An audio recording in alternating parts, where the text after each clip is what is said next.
दिल्ली की भीड़भाड़ वाली गलियों में एक सुनार की दुकान थी जो श्री लक्ष्मी ज्वेलर्स के नाम पर रजिस्टर्ड थी।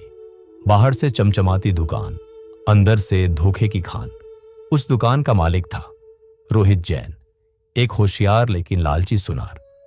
उसने अपने हुनर का इस्तेमाल लोगों को लूटने में किया। नकली सोने को असली बताकर बेच देना, ग्राहकों को वजन में धोखा देना, 1 किलो कहकर 900 ग्राम सामान देना, इलेक्ट्रॉनिक तराजू में हेर फेर करना, पैकिंग पर गलत वजन लिखना, ये उसके रोजमर्रा के काम थे। रोहित की चालाकी इतनी शातिर थी कि किसी को भनक तक नहीं लगती कि कब रोहित घोटाला कर दे। पैसे की चमक में इतना खो गया था।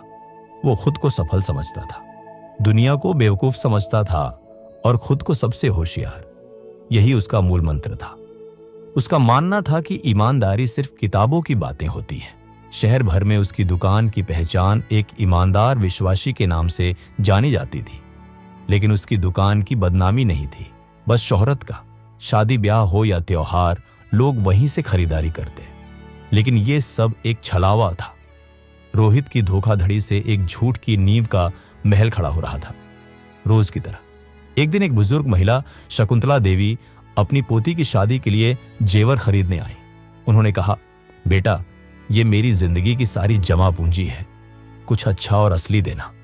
रोहित ने मीठी मुस्कान के साथ नकली सोना थमा दिया और भारी मुनाफा कमाया। लेकिन 2 हफ्ते बाद शकुंतला देवी की पोती की शादी टूट गई।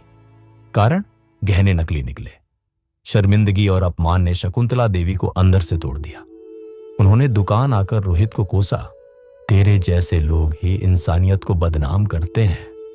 ऊपर वाला देख रहा है बेटा।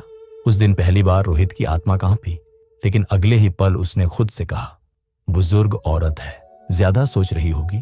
रोहित को इन सब बातों से कोई फर्क नहीं पड़ रहा था। रोहित के दिमाग में ये सब बातें चलती रहती थी। बिजनेस है, बिजनेस में ये सब चलता रहता है। धीरे धीरे शिकायतें बढ़ने लगीं। लोगों ने रोहित की धोखेधड़ी की वीडियो बना ली और सोशल मीडिया पर डाल दी। वीडियो देखते देखते वायरल हो गया।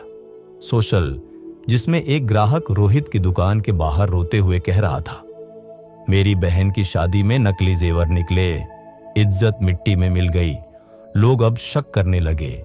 दुकान में भीड़ कम हो गई, ग्राहक वापस मुड़ने लगे। लेकिन रोहित अब भी आंखें बंद करके सोचता रहा, दुकानदारी में ये सब होता रहता है और ये सब कुछ दिन में ठीक हो जाएगा। तभी एक दिन एक बड़ा ग्राहक, एक ज्वेलरी शोरूम चैन के मालिक ने रोहित से बड़ा ऑर्डर लिया, जिसकी राशि थी 50 लाख। रोहित ने वही अपनी नकली सोना देने की पुरानी चाल अपनाई। नकली माल असली समझाकर बेच दिया। यहां तक तो सब ठीक चल रहा था, लेकिन उसे पता नहीं था कि उसकी मुसीबत बढ़ने वाली है। आपने एक कहावत सुनी होगी कि जो नकली सोना बेचते हैं, वक्त उन्हें आईना दिखा ही देता है। पर इस बार उसका सामना एक ईमानदार पुलिस अफसर से हुआ, इंस्पेक्टर आर्या।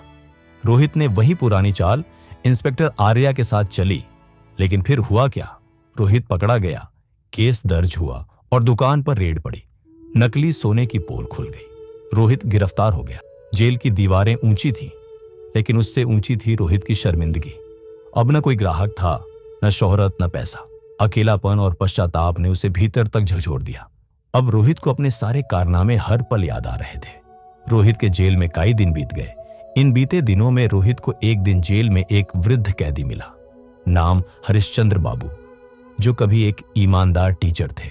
उन्होंने रोहित से कहा, गलती करना इंसानी फितरत है, लेकिन गलती को पहचानना इंसान की ताकत है। उनकी बातों ने रोहित को बदल दिया। जेल में उसने मन लगाकर पढ़ाई शुरू की, ज्वेलरी डिजाइनिंग का कोर्स किया और सबसे जरूरी ईमानदारी को अपनाया। सजा पूरी होने के बाद रोहित जब बाहर आया तो न पैसा बचा था, न पहचान। लेकिन अब वो झूठ नहीं, सच पर जीना चाहता था। उसने एक छोटी सी दुकान फिर से खोली। इस बार नाम रखा सच्चाई ज्वेलर्स। शुरुआत में किसी ने भरोसा नहीं किया। लोग पुराने किस्से याद करके मुंह फेर लेते। लेकिन रोहित अब बदल चुका था। हर ग्राहक को सही वजन, असली गहना और एक मुस्कान देता। धीरे धीरे लोगों को बदलाव नजर आने लगा। जिसने एक बार धोखा खाया था, वही वापस आया और कहा, अब की बार सचमुच कुछ बदला है।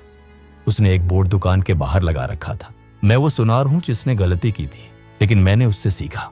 आज अगर आप मुझ पर भरोसा करते हैं तो मैं उसे कभी टूटने नहीं दूंगा। आज रोहित की दुकान फिर से चल पड़ी है, लेकिन इस बार दिलों में भरोसे के साथ। टीवी इंटरव्यू में जब एक पत्रकार ने पूछा, आपकी सबसे बड़ी कमाई क्या है, रोहित ने मुस्कुराकर जवाब दिया, सबसे बड़ी कमाई वो सबक है जो मैंने खोकर पाया। ईमानदारी ही असली जेवर है। इस कहानी से सीख, उसने इन सब से एक सबक सीखा कि झूठ से कमाया गया धन कुछ समय की खुशी दे सकता है, लेकिन आत्मा की शांति सिर्फ सच और ईमानदारी से मिलती है। अगर ऐसी ही कहानी आप सुनना चाहते हैं तो हमारे चैनल को सब्सक्राइब जरूर करें और लोगों के साथ इस वीडियो को शेयर जरूर करें।